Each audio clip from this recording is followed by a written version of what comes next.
বিসমিল্লাহির রহমানির রহিম। আমার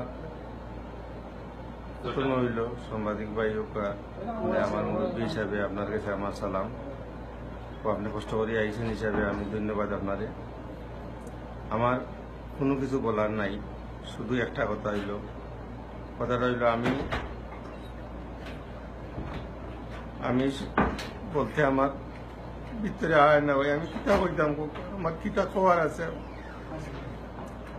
একটা কথা বলতে চাই, আমি একজন নির্যাতিত পিতা। আমি দেশে এবং প্রশাসনের কাছে আমার এই অনুরোধ রইল, আমি যাদের সহযোগিতা চাই, আমার মেয়ের পূর্ণ বিচার চাই এবং এই ছেলেটার ফাঁসি চাই। এই যে ছেলেটা এই যে কাজটা করছে, আমি জানি না এই যে কতটুকু কি আছে না আছে, আমার কিছু জানা নাই, বরং আমি তারা চিনিও নাই। আমার কিতা হইতাম ভাই, আমি এখন ওর মতো নাই। আপনারা কাছে আমার অনুরোধ হইল ওর সামনে, তাদেরও তো ছেলে বুলা বানাচ্ছে, সবও তো লেখাপড়া করে, মাইয়া বুলা বানিয়ে স্কুলতে বড় বড় গোষ্ঠী লেখাপড়া করার। আজকে আমার মেয়েটারে দিয়ে অত বড় নির্যাতন, আমি কিছু বলার আমার বাক্য আর না ভাই। আমি কিতা হইতাম, আমার সুস্থ বিচার খান আমি আল্লাহ দরবারে দিয়া তৈছি। আর প্রশাসনের কাছে আমার অনুরোধটা রইল, আজকে আমার যখন এই বুক কালে যেখানকে আরো বাইর করবো, ওর সঙ্গে আরো বাইর করবো, এইভাবে 10 বার বুক যদি খালি হয় পিছনে দিব না। এখন সমস্যা হইয়া গেছে, কতটা কোন মাটার হয়েছে কোনো বিচার আমি দেখছি না, হয়েছে না। আমার অনুরোধ হইল, ওই আমাদের এলাকায় একটা রাজন হত্যা হয়েছিল, আমার এটা হইল অনুরোধ, আপনারা দয়া করি আমার এই কথাটা স্মরণ করবা।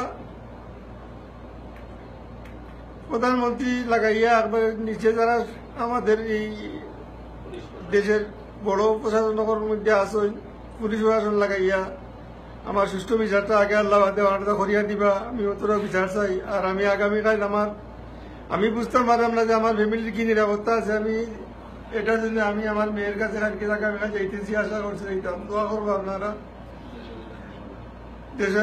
দেশবাসী সবার কাছে আমার সালাম ও দোয়া, এবং আমার মেয়ের যতজনের সাহায্য সহযোগিতা করছেন তাদেরকে আমি ধন্যবাদ জানাই।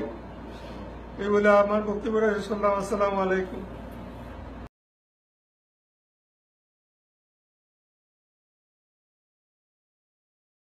সাধারণ সম্পাদক বাংলাদেশ ছাত্রলীগ কেন্দ্রীয় কমিটি, জনাব জাকির হোসেন, আপনাকে স্বাগত জানাচ্ছি। একটি বিষয় বোধহয় স্পষ্ট করে নেওয়া দরকার যে যে ঘটনাটি ঘটেছে সে ছাত্রলীগ কি ছাত্রলীগ নয়, তার উপর আসলে তার অপরাধের কোনো মূল্য বাড়ে না বা কমে না। কিন্তু তারপরও যেহেতু ছাত্রলীগ একটি অত্যন্ত বড় সংগঠন, একটি স্থানীয় ছাত্র সংগঠন, তাই তাদের দায় দায়িত্ব এবং তাদের অবস্থানটিও নিশ্চয়ই পরিষ্কার করা দরকার আছে।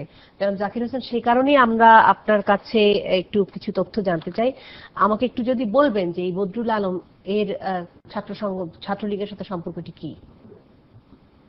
ধন্যবাদ আপনাকে। আপনারা জানেন আসলে গতকালকে যে পাশবিক এবং সন্ত্রাসী কর্মকাণ্ড যে বদরুল আলমের দ্বারা সংগঠিত হয়েছে, এটা আমরা প্রথম থেকেই তীব্র নিন্দা জ্ঞাপন করেছি এবং আমরা এই খাদিজা আক্তার নার্গিস তার পরিবারের সাথে আমরা প্রথম থেকেই সম্পৃক্ত ছিলাম। আজকেও আমরা দেখা করেছি এবং কথা বলেছি। আমরা তার সর্বোচ্চ শাস্তি দাবি করেছি। কিন্তু কথা হচ্ছে যে এই বদরুল আলম হচ্ছে এখন সে সুনামগঞ্জের ছাতক উপজেলার এই আলহাজ আয়াতুর রহমান উচ্চ বিদ্যালয়ে কর্মরত শিক্ষক হিসাবে। আপনারা যদি দেখেন, আমি আমার সাথে অ্যাটেন্ডেন্স হিসাবে সে যে এই এখানে তার অ্যাটেন্ডেন্সের শিট, সে যেখানে শিক্ষকতা করে 2 বছর তার বাবার সাথে সাংবাদিকরা কথা বলেছে। সেখানে তারা বলেছে যে অনেকদিন যাবৎ সে ওই স্কুলে শিক্ষকতা করে। তো সুতরাং আমাদের বাংলাদেশ ছাত্রলীগ একটি ঐতিহ্যবাহী অথবা বিবাহিত হয়, অথবা বিবাহিত হয়, জি, তাহলে তার পদটি অটোমেটিক ভাবে তাৎক্ষণিকভাবে বাতিল বলে গণ্য হবে। জনাব জাকির হোসেন, আমি একটু আপনি স্পষ্ট করেছেন আপনার অবস্থান, আমি একটু জানতে চাই কয়েকটি বিষয়। সে আপনি বলছেন যে তাহলে সে নিয়মতান্ত্রিক ভাবেই সদস্য পদ হারাবেন, তাই তো? জি জি জি। তার মানে তিনি নিয়মতান্ত্রিক ভাবে সদস্য পদ হারাবেন, এটি আপনারা আজকে খুঁজে পেয়েছেন। এখন আমার প্রসঙ্গটি হচ্ছে, আমরা খুঁজে পাইনি, আমরা তো আগে থেকেই এরকম। আমাকে প্রশ্নটি যদি করতে দেন, মানে আমি যেটি বলতে চাচ্ছি যে গত পরশু পর্যন্ত আপনারা তো বলেননি যে তিনি ছাত্রলীগের সহ সম্পাদক নন। আমি একটু শেষ করি, কারণ তিনি বিবাহিত নন এবং তার ছাত্রত্বও কিন্তু পরশু পর্যন্ত বাতিল হয়নি, তিনি ছাত্র ছিলেন। এরকম অনেকেই আছেন যারা ছাত্র অবস্থায় বিভিন্ন রকমের চাকরি করেন, বিভিন্ন রকমের টিউশনি করে, শিক্ষকতা করে অর্থ উপার্জন করেন। সেই ক্ষেত্রে আসলে তার ছাত্রত্ব যদি না থাকে তাহলে তিনি ছাত্র সংগঠনের সহসম্পাদক হবেন না। এবং আপনারা কোনো ঘোষণা এ পর্যন্ত দেননি যে তিনি ছাত্রলীগের সহসম্পাদক নন। আমি তো বলেছি যে সে যখন তার কর্মক্ষেত্রে যোগদান করবে তখন অটোমেটিক ভাবেই তার সদস্য বাতিল বলে গণ্য হবে। এবং আমি বলছি যে আমাদের শাহজালাল বিজ্ঞান ও প্রযুক্তি বিশ্ববিদ্যালয়ে একটা প্রেস রিলিজ আজকে গণমাধ্যমে এসেছে, আপনারা যদি দেখেন সেখানে। আমি আবার একটু বলি, তার মানে সেটি আপনি বলছেন গত 2 বছর ধরে তিনি শিক্ষকতা করছেন, তাই তো? জি। আমি আপনাকে দেখাতে চাই যে সেটা তার বাবা দাবি করেছেন, 2 বছর ধরে, তার মানে 2 বছর আগেই তার সহসম্পাদক পদ না থাকার কথা, তাই তো? কিন্তু আমি আপনাকে দেখাতে চাই যে 2015 সালের যে 2015 সালে যে কমিটি ঘোষিত হয়েছে ছাত্রলীগের, সেখানে আপনার স্বাক্ষরিত কমিটির তালিকায় বদরুল আলমের নাম আছে। আমরা কিছুক্ষণের মধ্যেই বড় পর্দায় দেখতে পাবো সেই তালিকা। এবং গত ঈদুল আজহায় 2 বছর আগে যদি তিনি শিক্ষকতা শুরু করেন তাহলে 2 বছর আগেই তার সহসম্পাদক পদ বাতিল হয়ে যাওয়ার কথা। 2015 সাল মানে গত বছর ছাত্রলীগের কমিটিতে সহসম্পাদক হিসেবে বদরুল আলমের নাম আছে এবং সেখানে আপনার স্বাক্ষর আছে। এবং ঈদুল আজহায় যে পোস্টার তিনি ছাপিয়েছেন সেই পোস্টারে দেখা যাচ্ছে বদরুল আলম সহসম্পাদক হিসেবে সকলকে শুভেচ্ছা জানাচ্ছে। ঈদুল আজহা এই গত মাসের ঘটনা। জি জনাব জাকির হোসেন। এখন কথা হচ্ছে যে এই বদরুল আলম, আমরা শাহজালাল বিজ্ঞান ও প্রযুক্তি বিশ্ববিদ্যালয়ের প্রেস রিলিজে স্পষ্টভাবে উল্লেখ করা আছে যে গত 6 মাস যাবত এই বিশ্ববিদ্যালয়ের সভাপতি, সাধারণ সম্পাদক সহ তাদের সাথে কোনো সম্পৃক্ততা নেই। যদি আসলে আমি আপনাদের একটি কথা বলবো আপনাদের মাধ্যমে, সেটা হচ্ছে যে মানুষের সেটা হচ্ছে যে এই শাহজালাল বিজ্ঞান প্রযুক্তি বিশ্ববিদ্যালয়ের সভাপতি এবং সাধারণ সম্পাদক তারা স্পষ্টভাবে তাদের প্রেস রিলিজে উল্লেখ করেছে যে গত 6 মাস যাবত এই বদরুল আলমের সাথে বিশ্ববিদ্যালয় ছাত্রলীগের কোনো সম্পৃক্ততা নেই, কোনো যোগাযোগ নেই। সুতরাং বদরুল আলম তার কর্মক্ষেত্রে যোগদান করার সাথে সাথে বাংলাদেশ ছাত্রলীগের সেই সদস্য পুষ্টি হারিয়েছে। এবং এটা তো গতকালকের যে ঘটনা, এমন কোনো ঘটনা নয় যে এই বদরুল আলম তার সাথে বাংলাদেশ ছাত্রলীগের আরো 10-12 জন নেতাকর্মী ছিল, তাদেরকে সাথে নিয়ে সে পাশবিক সেই কাজটি করেছে, তাও কিন্তু না। আমি কিন্তু আপনার এই কথাটির সঙ্গে সম্পূর্ণ একমত। ছাত্রলীগ একটি বিশাল ছাত্র সংগঠন, সেখানে কারো ব্যক্তিগত অপরাধের দায় ছাত্রলীগ সংগঠন হিসেবে তাদের উপর বর্তায়। কিন্তু জনাব জাকির হোসেন, আপনি যেটি বলার চেষ্টা করছেন যে ছাত্রলীগের সে কেউ নয়, সেটি তথ্যটি সম্পূর্ণ সঠিক কিনা সেই ব্যাপারটি আমাদের যাচাই করে দেখবার একটু আগ্রহ হচ্ছে। আমি সত্যি দেখতে চাই যে ছাত্রলীগের কমিটিতে আপনি বারবারই বলছেন যে 2 বছর ধরে সে শিক্ষকতা করছে। ছাত্রলীগের 2015 সালের কমিটিতে আমি একটু দেখতে চাই বড় পর্দায়, আমার সহকর্মীরা যারা আছেন তারা যদি আমাকে একটু সাহায্য করেন। 2015 ছাত্রলীগের তালিকাতে, কমিটির তালিকাতে তার নাম তাহলে কি করে থাকলো? সেটা হয়তো তখন সে তথ্য গোপন করেছে, তথ্য গোপন করার মাধ্যমে সে সেখানে তখন আমি তো বলছি, আমি আপনাকে ক্লিয়ারলি বলি, ছাত্রলীগের মতো একটা সংগঠনে হাজার হাজার নেতাকর্মী, অপরাধ কেউ করতেই পারে, তাই না? এবং অপরাধটা যে ছাত্রলীগের মানে ছাত্রলীগের অপরাধের জন্য দেয় এটা কিন্তু মিথিলাও বলছে না, আমরা কেউ বলছি। তার এই পরিচয়টা তো অনেক ক্ষেত্রে বিভিন্ন সময় বিভিন্ন প্রভাবিত করে, বা তার নিজের মধ্যে হয়তো একটা কি বলবো মানে এরকম একটা অপকর্ম করার পেছনে একটা মানসিক শক্তি হিসেবে কাজ করে। তো আপনি যেটা আইনের কথা বললেন, আই অ্যাগ্রি যে আপনাদের গঠনতন্ত্র অনুযায়ী সেটা যেটা বলি ঈদুল আজহার সময় পরিচয় দিয়েছে, আমি বলি তখন তো আপনাদের নজরে আসি।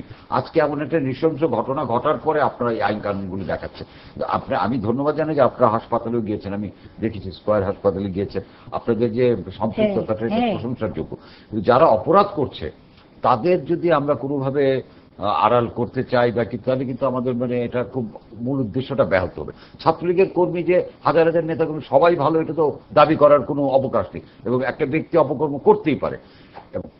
যখন করবে তখন এটা স্ট্রেট ফরওয়ার্ড বলা উচিত যে সে আমাদের ছিল বা আমরা এই তো আছে এখানে করছি যে 2015 সালে ছাত্রলীগের কমিটি যেখানে জাকির হোসেনের সই করা সেই তালিকা, যেখানে বদরুল আলমের নাম সহ সম্পাদক হিসেবে দেখতে পাচ্ছি। আমি একটু ঈদুল আজহার পোস্টারটি দেখতে চাই। ঈদুল আজহায় যে পোস্টারটি ঈদুল আজহার ঈদুল আজহার পোস্টার যেখানে বদরুল আলমের ছবি, senior assistant secretary Bangladesh Chhatra League এবং শাহজালাল বিজ্ঞান ও প্রযুক্তি বিশ্ববিদ্যালয়, এখানে সকলেরই ছবি দেখা যাচ্ছে এবং জাকির হোসেন আপনার ছবিও আছে সেখানে। আমি একটু বলবো, সেটা হচ্ছে যে আপনারা গতকালকে ঘটনার পরে যারা এই খাদিজা আক্তার নার্গিসকে যারা উদ্ধার করেছেন, আপনারা দেখেছেন যে গণমাধ্যমের মাধ্যমে সেটা এসেছে, ইমরান নামের যে ছেলেটি আমাদের এমসি কলেজের ছাত্রলীগের কর্মী, যারা উদ্ধার করেছে সবাই আমাদের ছাত্রলীগের নেতাকর্মী ছিল। তারপরে যারা এই গণদুলাই দিয়ে পুলিশের হাতে এই বদরুল আলমকে ধরিয়ে দিয়েছে তারাও বাংলাদেশ ছাত্রলীগের এমসি কলেজের নেতাকর্মী ছিল। তারপরে সেখান থেকে নিয়ে উসমানী মেডিকেল কলেজে নিয়ে আসা পর্যন্ত আমাদের ছাত্রলীগের নেতাকর্মী সেখানে ছিলেন। তো সেখান থেকে নিয়ে এখন পর্যন্ত যে স্কোয়ারে আছে সেখানে আমাদের ব্লাড সরবরাহ দেওয়া সহ সবকিছুতেই কিন্তু আমরা আছি। সুতরাং আমরা যে কোনো অন্যায়কারীকে, বিশৃঙ্খলকারীকে যে আমরা প্রশ্রয় দিচ্ছি না বা কোনো পাশবিক বা সন্ত্রাসী কর্মকাণ্ডে জড়িত সে যেই হোক তাকে যে আমরা প্রশ্রয় দিচ্ছি না সেটা কিন্তু অলরেডি প্রমাণিত। কিন্তু আমরা এই যেটা মুঠা দাগে যে জিনিসটি আসতেছে সংবাদ মাধ্যমে যে বদরুল আলমকে ছাত্রলীগের কর্মী হিসাবে আখ্যায়িত করা বা সেই ক্ষেত্রে যদি একটুখানি ইমরানের নাম বা আমাদের যে যারা আমাদের যে সম্পৃক্ততা এই ফ্যামিলির সাথে, আমরা তো কথা বলেছি ওর চাচার সাথে, ওর মামার সাথে, ওর চাচা মামারা ওনারাও বলছে যে বদরুল আলম বখাটে ছিল এবং সে আমাদেরকে কিন্তু তিনি ছাত্রলীগে কখনো দোষী তারা বলেননি একবারের জন্য। আমরা যদি এই জিনিসটা পাইতাম তাহলে আমরা এবং আমি একটা কথা বলতে চাচ্ছি, আপনি কতগুলি কথা বলেন কিন্তু যে এই ঘটনা ঘটার পর বদরুল আলম যে কত দুষ্ট ছিল, কত চরিত্রহীন, কত বখাটে, এটা কিন্তু আপনার মুখ থেকে আমরা শুনতে পেলাম। ঘটনা না ঘটলে কিন্তু এখন উনি ছাত্রলীগের পরিচয় থাকতেন, সেটা ছাত্রলীগের জন্য অত্যন্ত। তাহলে আপনাদের অবস্থান কি দেখেন, আপনি যে কথা বললেন যে কেউ হয়তো তার নিজস্ব গোপন করে আপনাদের এখানে আসছে, দেখেন আপনাদের একটা বড় সংগঠন, অনেক বড় সংগঠন, এই সংগঠনের সবাই নেতা নয়, কিন্তু এখানে কর্মী আছেন, সমর্থক আছেন। তো একজন লোক এখানে গোপন তার পরিচয় গোপন করে, তার কর্মক্ষেত্র গোপন করে আপনাদের এখানে দিনের পর দিন থাকতে পারছেন। কেউ কি তথ্যগুলো আপনাদের কাছে দিচ্ছে না? অবশ্যই দিচ্ছি, কিন্তু আপনারা সেগুলো আপনাদের নজরে নিচ্ছেন না অথবা গুরুত্ব দিচ্ছেন না। যখন ঘটনাটা ঘটে যাচ্ছে তখন আপনারা সেখানকার কাগজপত্র এনে দেখাচ্ছেন যে সে তো আমাদের না, সে চলে গেছে, গঠনতন্ত্র অনুযায়ী চলে গেছে। গঠনতন্ত্র অনুযায়ী সে চলে কি যেত যদি সে আজকে এই ঘটনাটা না ঘটাতো? তাহলে তো ওই যে পোস্টারে যেখানে শুভেচ্ছা জানালো সেই শুভেচ্ছার উপরে আপনার ছবিও কিন্তু আছে। আপনি কিন্তু ওই পোস্টার দেখে এক ধরনের আমোদই অনুভব করতেন যে ঠিক আছে ওরা তো আমার ছবিও দিচ্ছে এখানে। একটি বিষয় আমাকে বলতে দেন, আমি শুধু একটু আপনাকে একটা বিষয়ে স্পষ্ট করতে চাই যে এটি ভাবার কোনো কারণ নেই। আপনি যে ইমরান ছেলেটির কথা বলছেন সেটিও পত্রপত্রিকা এসছে, তার কথা এসছে, তার ছবি এসছে, তার প্রতি আমাদের ভালোবাসা শ্রদ্ধা যথেষ্ট আছে। ইমরান হচ্ছে সেই ছেলেটি যে ছেলেটি সঙ্গে সঙ্গে নার্গিস আক্তারকে উদ্ধার করে নিয়ে যায় নিকটস্থ হাসপাতালে এবং তার সারা শরীর রক্তাক্ত হয়ে সে একাই মোটামুটি মিডিয়াতে আসছেন। ঠিক না, আমি আপনাকেই মিডিয়াতে দেখেছি আপনি স্কয়ার হাসপাতালে কথা বলছেন, আপনি নিজে গেছেন, যেটা আমি আপনাকে বললাম। এটি কিন্তু না জানলে তো আমি জানতাম না, যে এটি আমি আপনার কথা শুনেছি। কারণ আমি একটু বলবো যদি আমরা দোষারোপ করার চেষ্টা করছি, কিন্তু সংগঠনে যে এই ধরনের উপাদানগুলো আছে সেগুলোকে আপনারা কিভাবে মোকাবেলা করার চেষ্টা করছেন সেটি আমাদের জানা দরকার। ডিজোন করা বা সে আমাদের কেউ নয় এটি বলাটা কি আসলে সমাধান কিনা?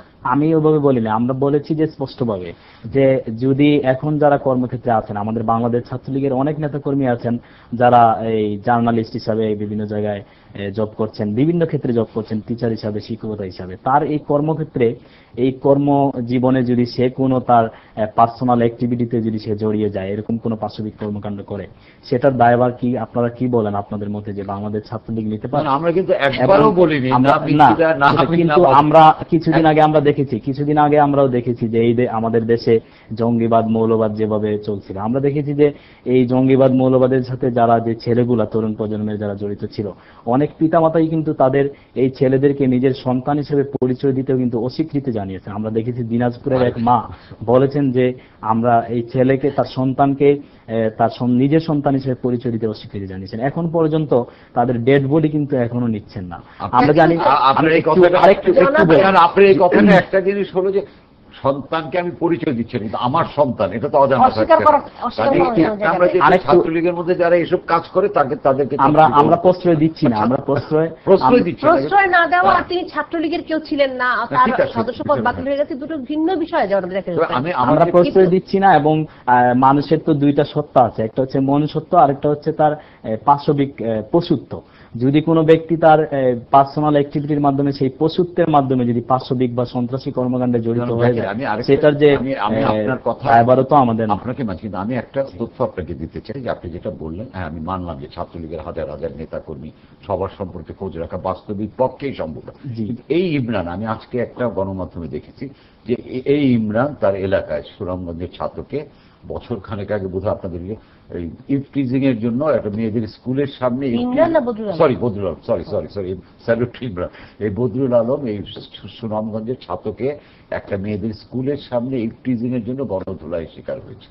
আজকে এসছে, আমি নিজে মানে বিষয়টি হচ্ছে যে এই ধরনের দুষ্ট গরুদেরকে আপনারা কিভাবে বাছাই করছেন? আপনারা তো সেন্ট্রালি সময়, কিন্তু ওখানকার আপনি যেটা বললেন যে শাহজালাল ইউনিভার্সিটির প্রেসিডেন্ট সেক্রেটারির সঙ্গে তার কোনো যোগাযোগ ছিল না, কিন্তু ওনাদেরও কিন্তু একটা দায়িত্ব যে তার কমিটিতে যারা আছে, লোকাল যারা আছে, তাদের দেখভাল করা। এবং আমার মনে হয় আপনারা সবকিছু হলে সেন্ট্রাল কমিটি চলে আসেন এবং সমস্ত তোপ আপনাদের উপর যায়, আপনাদের জবাব দিতে হয়।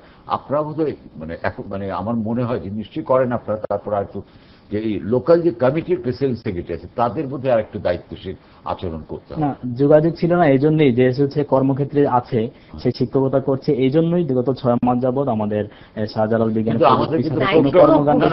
ছিল না। শাহজালাল বিশ্ববিদ্যালয়ের প্রক্টর বলেছেন সে নিয়মিত ছাত্র এবং তার ছাত্রত্ব আছে, এখনো আছে। আপনি কোথায় যাবো আমরা বলেন?